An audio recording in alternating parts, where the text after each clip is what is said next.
All right. Thank you everyone for staying until the very last panel. I think is we are the last one. Yeah. If you guys been here since morning, once again, I'm Chris. I'm the founding advisor for Uniultra, which Mr. Trang was speaking earlier. We are a venture builder and also having a layer one going for mainnet in a month's time. Having with me today is some of the very popular Web3 guys in Singapore and in the region. So I will let them introduce themselves before we jump into the panel. Yes. Sorry. Hello, everyone. I'm ANKUR. I'm the co-founder and CEO at Zoksh. We are a crypto payments company. So basically a B2B product that enables businesses to accept crypto payments across 17 different blockchains. And we have been live for almost 8 months now, and we have actually gathered almost 30 merchants from all across the verticals, all across the world. And we have catered a lot of markets so far, and we are like the only decentralized non-custodial crypto payments solution out there. And I hope we get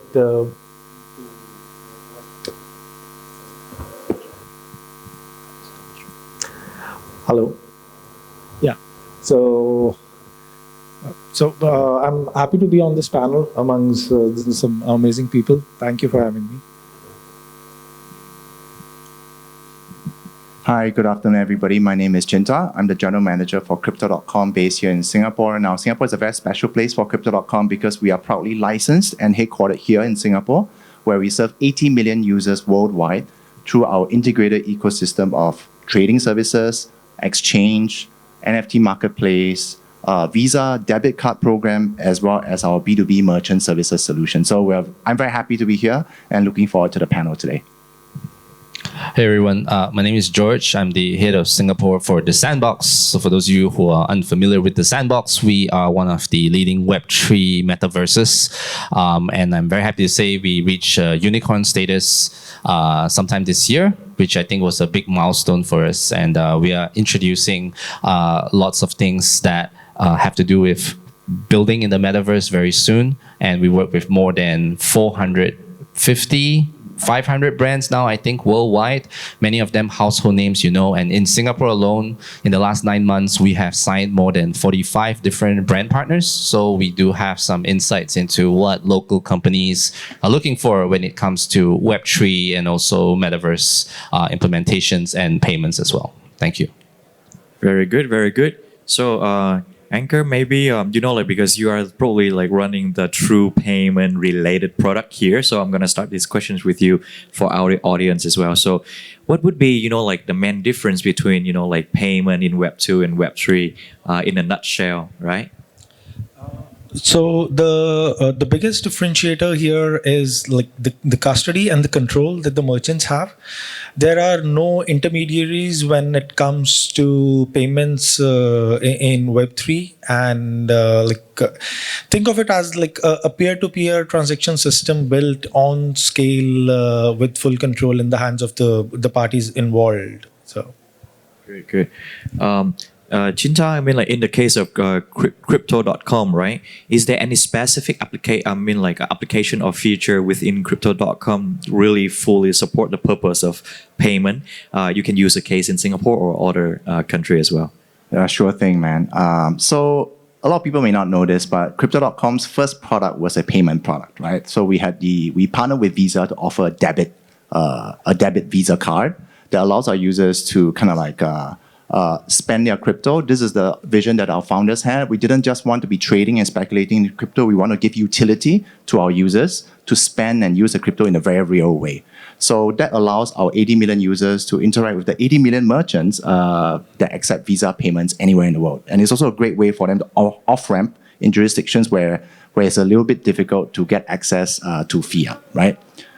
Other example or the other product that we've built is Crypto.com Pay. I'm happy to say that it's essentially the equivalent but a B2B basis for merchants to use with zero transaction costs. It's integrated with Shopify, so it's as straightforward as a e-commerce merchant can choose to accept crypto payments, or they can choose to accept in fiat. We'll do the spot exchange for them. So they can either choose to de-risk it and take it in USD, Euro, or Australian dollar, or they can choose to take it in Bitcoin and enjoy a little bit of upside further down the road.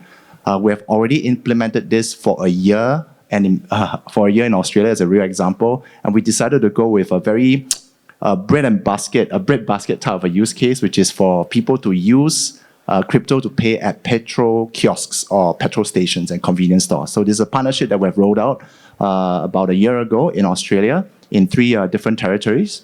And it's gone very, very well. And very soon, in addition to buying gas, you can also maybe even buy donuts, because the same operator also owns the franchise for Krispy Kreme in Australia.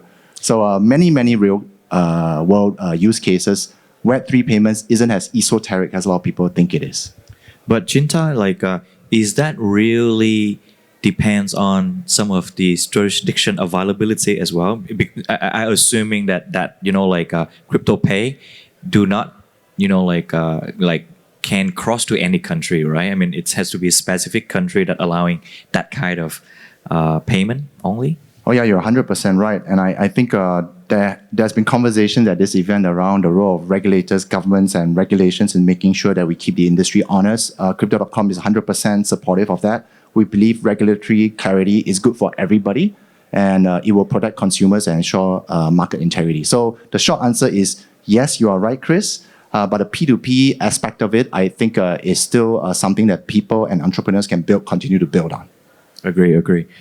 Josh, how about you? Any interesting, Web3 payment feature about, the Sandbox that you would like to share, or you can continue with the same question as well?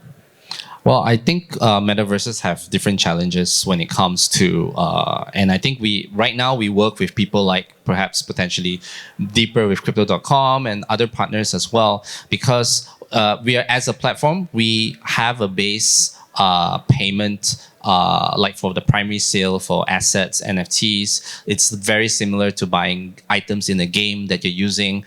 So our approach of it's very different, and we look at, and we only do the primary sale, which means that it's from the like a NFT collection that we create and we sell, and we have a marketplace for that. So we use what's available in the market. I think the challenge is actually the secondary sale of these kind of digital assets that is being done by partners. So I think the innovation that we're working on, it's not ready yet because is to make crypto transactions for NFTs in the game seamlessly.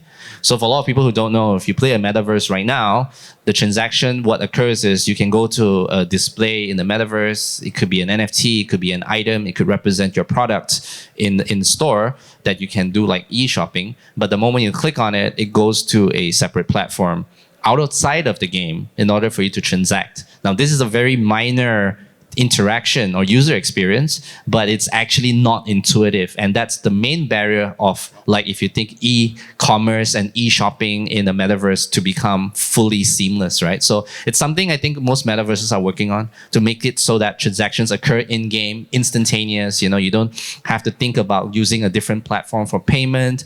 So that seamless integration right now, I think, is what we're developing. And I hope that we can introduce it hopefully in a year.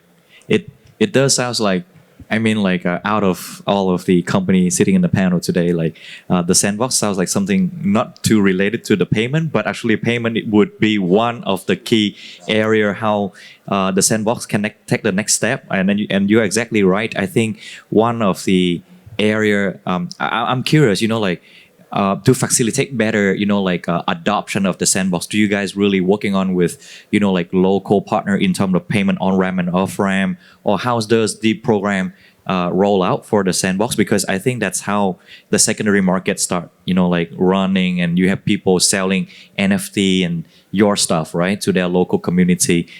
Because without those layer, I think the business stuck after the first sale. So I think for my case, I have a strategy that for every market in Southeast Asia. So we always try to work with a bank partner first. Banks have a vested interest in the financial space, and obviously companies that we onboard are traditional Web 2 companies. They want to work with a bank because they have bank accounts with them and they want to receive payments for digital assets into their bank account. So you can speak to any Web 2 company. Everybody wants to talk about, crypto and blockchain and decentralization, but they still want to receive Singapore dollars in Singapore, right? So there's a lot of layers that we have to work in every market. So every market we have to first work with like an exchange to ensure that they can receive and swap and then have an off-ramp. So I think off-ramp is more important than on-ramp, right? Because they want to reach cash and they need that process to be instantaneous back to back, because companies don't want to deal with the volatility of crypto prices. So if they're receiving it in a non-stable coin, they have to actually, ensure that the technology can do a back-to-back conversion, which is actually not feasible. So every market, there's different partners with different levels of maturity, and regulated partners may or may not have those solutions ready, or central bank digital currencies becomes mainstream in markets, and then that problem gets eliminated then, because the requirement for back-to-back conversions is eliminated as a result of that. So we work with many different local partners. We have to be hyper-local. That's why we have 12 offices around the world, which is actually non-standard for metaverses. Most metaverses don't have satellite offices at all. They work where they have communities, but no offices. But we have to have that to facilitate that. I agree. I think I would love to be your, like hyper local, like on-ramp, off-ramp partner for Vietnam. No, because under U2U, we run this actually one of the biggest OTC marketplace in Vietnam, and we have been around for a really long time. And I see that exactly the Web3 payment adoptions, because I say that because right now, your preference in working with banks for country like Vietnam, it won't be available because banks in Vietnam are not allowing to work with crypto project yet. So we're probably going to be your option. He's sold. Yes, he's sold. So coming back to ANKUR a little bit, and this is your chance to actually to show off your product a little bit. So why are we going for Web3 payment, compared to the Web2, right? Some of the key advantage of the Web3 payment or options you see over a Web2, right? Try to convince the people who have never used Web3 payment before to try your services and our services. Yeah. We just have 27 minutes on the clock. That's not enough. Yeah. All right. So like the key thing again here would be like for any business, the settlement time is the most important thing actually. With the card payments, with the wire transfers, the quickest you can get your money is T+2 days. So with a crypto payment, the only time lag you see is the transaction confirmation time on chain, which is as little as 400 milliseconds on something like Solana. Right, and even on some of the slower blockchains, it is just a few seconds.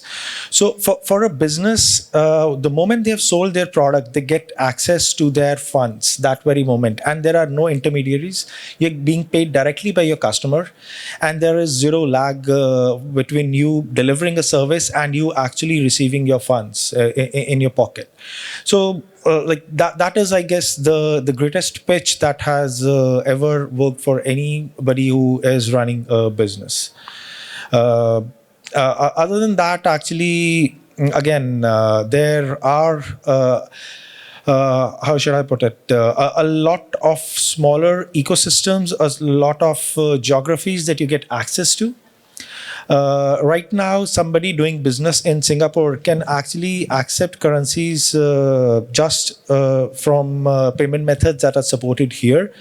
But for somebody, let's say, if you're accepting crypto payments, there is a wallet product that has been launched, let's say, somewhere in Europe. A Singapore-based, Switzerland-based wallet could make a payment instantly to a Singaporean company, and you could deliver the service, digital or physical, in a matter of seconds. So that is, I guess, the biggest advantage for any business out there when it comes to crypto payments. Yes, I completely agree. I think in one of the panel that I shared earlier today, if you're living in country like Vietnam, Indonesia, and Cambodia, for example, maybe not today, but a couple years back, you can't send money interbank during the weekend and after 5 p.m. You can't. So peer-to-peer transaction like on the Web3 definitely solve it. And I'm picking up something that you shared earlier that you said that you're doing a non-custodial type of wallets, and maybe I touch with you a little bit on what are some of the specific license that business like wallets like yours should pay attention to when they try to cross into different country, because I think the payment scene is one of the very strongly regulated one. Yes. So, when it comes to a completely non-custodial payment solution, there have been no specific licenses that have been designed so far, other than, let's say, something like MiCA that was published by EU very recently. MiCA has put out like a very well-defined, very well thought-out framework for the entire EU to follow. So the whole framework actually defines role of all the players in the industry, what needs to be done and who needs to regulate what, and at what point do you get regulated. So they created like zero entry barriers for a startup. Up to €1 million, you could just raise money, start running a business, get to MVP, acquire a few customers, move forward. Beyond that is when the regulators step in. So something like that is what I see as a model that will be adopted all over the world, and we are actually looking forward to a point where we get more regulatory clarity from all of the governments across the world. And I see MiCA as like an amazing template that is again like very balanced, very well thought out, and does not stop innovation, but at the same time protects the end user and the customer from any sort of fraudulent activity as well. Okay, thank you. How about you, Chinta? I think Crypto.com is, throughout the years, is one of the most, it seems to me like follow the regulations and being very regulated on everything that they do. Any sort of license that Crypto.com are working on around the payments scenes that you would like to share with the audience, just for them to understand that to be able to do these kind of things, we actually have to be behind these kind of license. It's not that straightforward like some of the audience may think, right? Yes. So if I turn back the clock to 2018, 2017, where we were launching our card product, the first quote-unquote regulator we have to kind of like run the gauntlet of is Visa. So I don't know how many people here work with Visa or have experience with Visa, but they are tough partners because they have very high compliance and regulatory standards. So they actually pre-position Crypto.com to be a very regged business, right? So all around the world, most recently in the past 60 days, we got licenses and registrations in Singapore, in Spain, and in just last week, the Netherlands. So these are jurisdictions that are well known for their high regulatory standards, high thresholds for compliance. Are very, very proud to have accomplished some of these milestones. Specific to Singapore, interestingly, their approach has been to regulate by activity rather than create an entirely new set of legislative frameworks to look at crypto per se, right? So some of the ministers have made comments here, and the kind of like factoid I'll offer to the audience here is we are regulated. We have 2 full licenses here in Singapore. One is for our Visa program, regulated just like any other credit debit card program. The other one is for our digital payment token, which is the crypto license. Both are under the Payment Services Act, right? So at least for Singapore regulators, they are thinking of it as a payments kind of a utility. But different regulators will have a slightly different approach.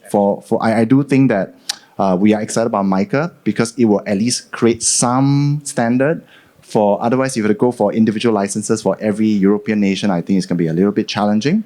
But suffice to say, payments, we need to protect consumers. The industry is already kind of like not exactly in a high trust kind of like a mode right now where I think legit players are trying to build that up. And I think regulations are the way to reassure everybody that not only consumers are protected, your money is safe. I completely agree. I think your answer is really shared that it really depends on the country you want to operate, number one, and the nature of your own business as well. Are you like diversify within your activities as well, or you purely just only doing payment, right?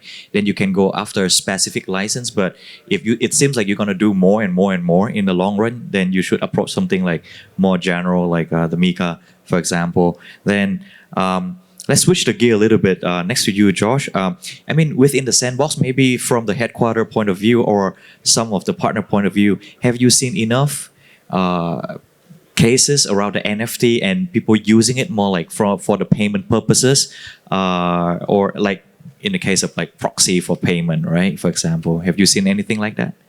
Not so much. I think that right now NFTs is being punched in the gut a little bit, the market, right? And I think a lot of the attention has been steering it away from its true utility of being a digital asset or representation of a digital asset, right? So everyone is looking at digital monkeys and looking at lawsuits based around them. So, but more and more you see real players building utility. I don't doubt for a second that payments will come into the picture, mostly in the membership context, because I think the one that's being really refined right now is the use of NFTs as a token-gated vehicle, which means that if you hold this NFT, you gain access to certain membership that only token holders have, right? You see the little bits and pieces of that. And I think that aspect is becoming a bit more, for lack of a better word, more professional, right? Because obviously the NFT market's a very degen kind of space and people are there saying LFG and, but it's an emotional buying behavior rather than an actual utility buying behavior. So I think it's still very much in development. It has some setbacks. So the development has slowed down. So we see a lot of people that have looked into it. But right now, it's instead of transactions, it's more loyalty based. So I thought was very interesting. So they started in the loyalty. There's a lot. So to give you an example, let's say if they were to hold an NFT from the Sandbox, right? The applications would allow them to track people's play in terms of what they do in-game. So they monitor the actual content that's going on screen, and based on the actions of the individual, give them rewards in terms of loyalties, which then can be exchanged for goods and services. So that is actually, they exist right now. And that's very interesting because it leads to them actually using those loyalty points to actually purchase goods and services right now. It's still in its infancy, and that's how I think people are using NFTs. And I think largely this workaround has a lot to do with regulations. A lot of them don't want to be seen as a security. So that's why all this tech is kind of being skewed a different way. So that's what I can say right now. The most common one is token gating, giving value, which leads to actually a transaction rather than a direct utility. Agree. ANKUR, how about you? Do you have any comments on the same questions regarding the NFT use case? Regarding payments, he's right. Token gating is like the only utility that we have seen. But otherwise, tokenization in itself is opening like a lot of new ecosystems. Ticketing, tokenization of real world assets actually is another thing that's really coming up now. That is something that we were exploring like a couple of years back, but now we see that going mainstream. So like anything from a real estate asset to like art, not just like digital monkeys, but real world assets being created into NFTs and being sold. And ultimately, again, those are gonna convert into payment methods. So think of it as like a wrapper token for a certain piece of gold that's being held somewhere, or a certain piece of land that is being held by some legal entity at some place, and that being traded and moved around. So that's how movement of money is going to happen in the future. How about you, Chinta? Any example before? I was just going to say that I'm very intrigued by the ticketing example because we have had a lot of high drama in Singapore with Taylor Swift tickets. So if you had like wrapped the smart contract around it, issued NFT tickets, you would have gotten around a lot of these issues, cut down on scalping. If people want to scalp, maybe there's a back-end payment straight to the creators and organizers. This is a more fair, equitable. NFTs are nothing but like certificates, immutable certificates of digital ownership, right, of an asset or a ticket or whatever, or membership. And that, I think, the real-world application is very exciting because it addresses a current problem, a pain point. It's straightforward, yes. Yeah. I think in the same time with Taylor Swift concert here, we have something similar for Blackpink in Hanoi as well. Same issue. I was waiting for this answer from you guys, but anyway, no one picked it up, so I will throw it out there. A little bit related to crypto.com. So this is one of the use case that I have seen some crypto exchange using in some country that it a little bit sensitive for them to use on-ramp and off-ramp services directly into their like exchange. So they creating the system of NFT.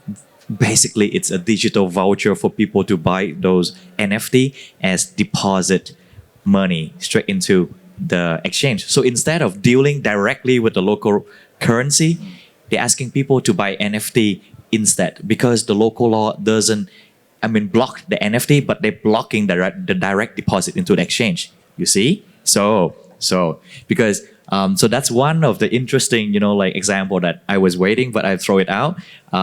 So they try to go along with the law, but a little bit creative on the digital voucher. So again, NFT is a digital voucher that you can proxy it. In a way that represent a certain level. So I think for games, right, it's similar to like you deposit, you buy a game card and deposit into your own games, right? It's similar. So you don't have to deal directly with crypto, but buying an NFT, and when you submit the NFT, the balance will appear in your exchange. Yes, interesting, huh? A little bit early, but have you guys seen enough, any other, AI related, payment applications that quite interesting in your eyes recently? Yeah. I can share a bit. I think for metaverses, everyone, if you're looking at the investment side of things, everyone's saying that AI is taking over metaverse investments. But actually, in the metaverse context, we look at AI very favorably. There's so many layers to AI that's going to make the metaverse better. And just a simple thing, if you focus on payments, it's really the experience. Now, one of the things that a lot of brands want to do with the metaverse is to sell stuff, to be honest. It's early days. It's not the best time to be selling physical goods, but we're developing the tech and making it seamless, right? There's a lot of things that happens. And one of the things that a lot of new Web 2 that's going into Web 3, companies that's going into Web 3, is they didn't realize the extent of time and manpower it actually needs to manage that. Right? A simple thing like Discord management scares a lot of people. They don't even know why they have to use Discord. It's a gaming chat engine, not really meant for this. But that alone and community management is already complex. Now, if you imagine you run a e-store, a metaverse, and people are having a human experience walking in to a virtual store, and they want to ask questions. And then you realize you need a human to respond to questions, a simple customer experience of buying something. But with AI, you can create NPCs or digital avatars that can have a human response to actually sell you. It's something that I've seen being piloted. A bunch of AI companies have come to us, they're showcasing stuff like that. So that makes it potentially possible for any business to have a global store to do transactions with an avatar that speaks to you, answers product questions, can have a sales pitch to sell to you. You don't need a human person to sit to control an avatar to converse. So although it's not directly related to payments itself, but the whole experience of buying that's where I think AI is going to change the game, because they can respond to you based on any kind of question you may bring to them. So that will complete that experience. And at the same time, any interaction with an AI can create changes in the metaverse. Like you see tangible changes. It's again a very minor detail, but it heightens the realism of the virtual space 100 times. So to us, AI is huge, really important. We are investing. We're looking at companies to invest because we realize this would change the game. And when it happens, most people wouldn't even realize that it happened. Yeah, if I can just quickly add to that, I think it all boils down to the experience, right? Whether in the metaverse or at least for crypto.com, the experience of our users on our platform. Similarly, in a very similar way, we're not a metaverse, right? But we have also used generative AI to build what we call crypto co-pilot on our app that helps users navigate the very colorful world of crypto projects, including, of course, Sandbox and many, many others. Because, and I don't know whether we will talk about this later, but education in our sector, absolutely key. And this is another way you improve the experience. People feel lost, you guide them along, and you educate them, not just about the promise, but also some of the pitfalls associated with the industry. And I think we need to be very upfront about some of these issues that the industry, because it is fledgling, right, that we will face. The other thing I will say is people are often not prepared once they go into the Web3 world, right? They think it's a Web 2, Web3 switch. But once you go to Web3, it all goes a little bit, this really goes sideways. Like people are like, oh, people are scamming me. Like people are pretending to be the founder, the project managers. They will set up Discord groups, Telegram chats, and people are not prepared for the amount of fraud they have to deal with. And AI, again, is another excellent way or labor-saving way to address some of these issues. And again, a dangerous weapon too. I mean, it could be. How you use yeah, it. 100%. Yeah. Yes. ANKUR, I mean, on the same AI. Yeah, like on the same lines actually. So when it comes to a core payment solution, AI can very easily be leveraged for fraud detection actually. So that's where we have been building certain solutions. So given enough data, AI is gonna help us detect behaviors and patterns and identify the user behavior that that is going to lead to a fraudulent behavior in the future, let's say. So that's how we have been leveraging it, and that's where we see like a core payment solution utilizing AI. For me, I think AI, the best impact of it from my perspective, because I think you guys already share some of the good one, is really the tracking and analysis behind the data of the payment behavior on the Web3 space. It's so rich in behavior that if you can detect and identify who is who and everything, you can easily cross-sell some of the future Web3 product to them quite easily. So maybe one last round of the questions is, pick one challenge that you think the Web3 payment scenes have to get over in the next few years just to achieve its full potential. Maybe we start with you. Yeah. The big one is regulations actually. So we need a framework, we need a structure by the governments, and that is the only way the real potential is going to be unlocked actually, because until there is a license for us to actually acquire and prove to our customers that we are legit, we can't really bring anybody on board. So yeah, that's the big one. You picked the easy one already, Chinta and Josh. Okay, maybe I'll go first. I think one of the biggest challenges, not just facing payments, Web3 payments, but Web3 in general, is that people love talking about technology, which is important. That's very, very key. And we're all very interested and we're very curious, which is great. But do users really need to sign transaction after transaction with long strings of characters? They don't even know what they're signing. Like, can we abstract the technology away from the user experience, right?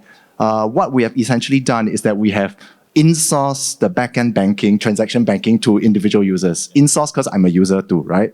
So can we make that is, and I don't think it's just a wrapping thing. We still need to make sure it's well regulated, that when they do a one-click approval, that everything's proper and correct.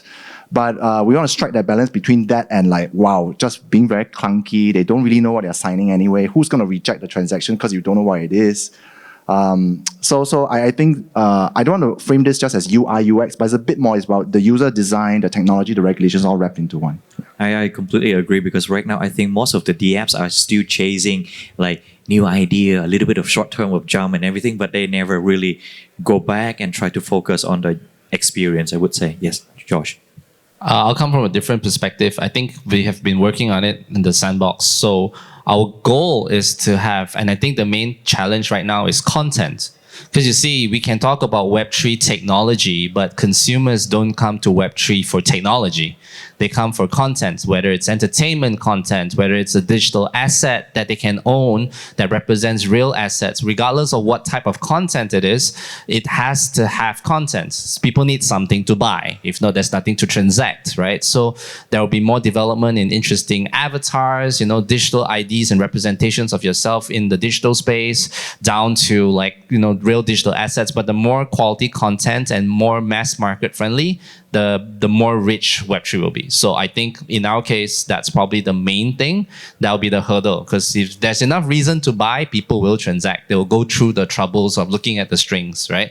But if there's nothing to buy, nobody would care. So you can do all the tech you want, but there'll be no consumers. Yeah. I think that's one of the key word for pretty much all of the vertical within DeFi as well, like the trade-off, right? Are you trading off a very fancy, like metaverse, like the Sandbox, but without enough content, so what I'm buying, right? And then payment-wise, you make it so advanced that it's so difficult for people to use, then what's the point? I mean, I won't go there to use anyway. So with that questions, I think we are concluding our panel here. I think we still have a few minutes for any of our audience to asking questions. I think we have pretty good sharing panelists today, so feel free to asking them any questions. Yeah, we have one over here.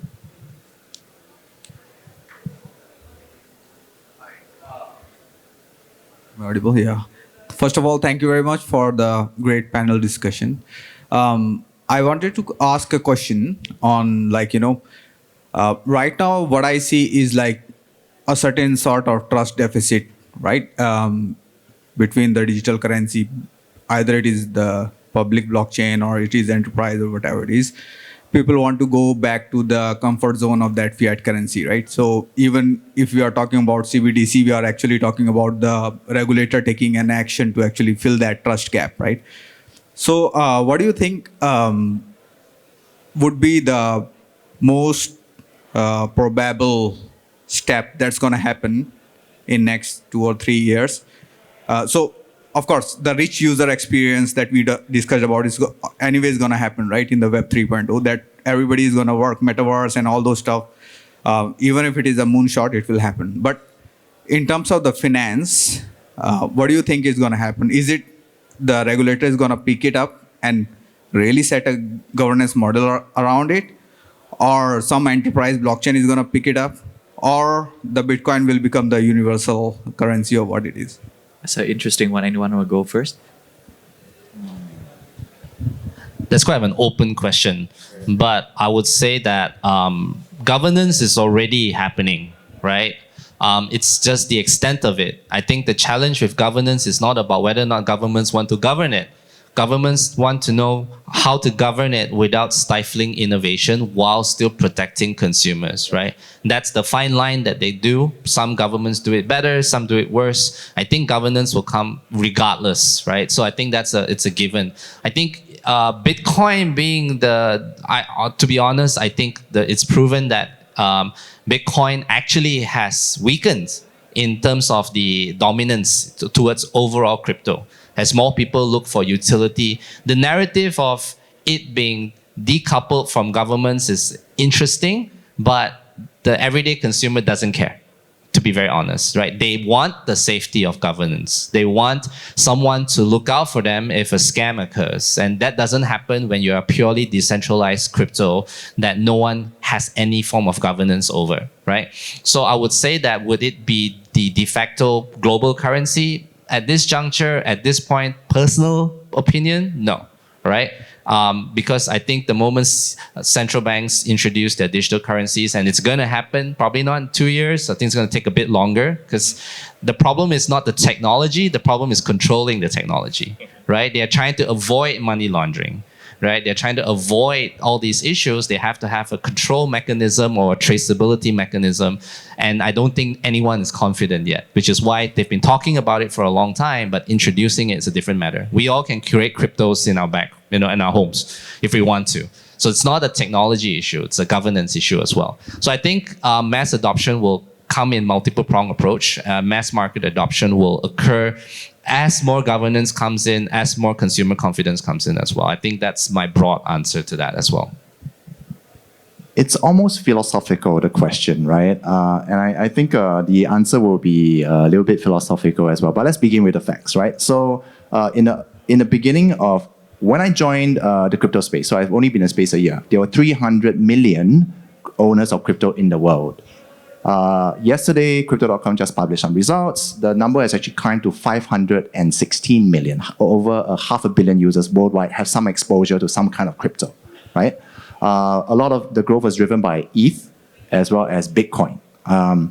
And so we are now not just looking at the early adopters, people who are like very interested in technology, looking to do cool and funny stuff with it. We are now looking at what I would call the early majority. And that's the first or next billion customers that I think we are all driving towards by creating great content, creating a great experience, creating a great payment solution to get these people on board. The answer to your question, I suppose, is that governments will try to govern. There will be a lot of enterprise SaaS companies are trying to help you manage. By the way, managing a treasury of crypto and fiat is a veritable nightmare. For those of you who are in finance, you run treasuries, multiple currencies, difficult, multiple currencies plus multiple cryptos, hundreds of them, is a real nightmare because not all wallets support every crypto. I'll just stop there because I can go on. So the point here is everyone will jump in and will arrive probably at equilibrium of like private and public sector coming to some kind of alignment, but we should not expect a completely decentralized world. That's something some people aspire to, but I'm not sure we will get there, nor does everyone think we should. Yeah. Completely agree. I think Japan in the past, like 4 or 5 years back, used to regulate crypto as well. So some employee can select it to receive their salary in like Bitcoin or ETH or something like that. So imagine the nightmare that a company have to keep two separate balance sheet of crypto as well as, like normal yen. It's a nightmare. It's a nightmare. So I think thank you for the answer from our panelists. I think we have a very interesting and exciting one. Thank you for everyone to stay until right now. So give them an applause, please. Thank you.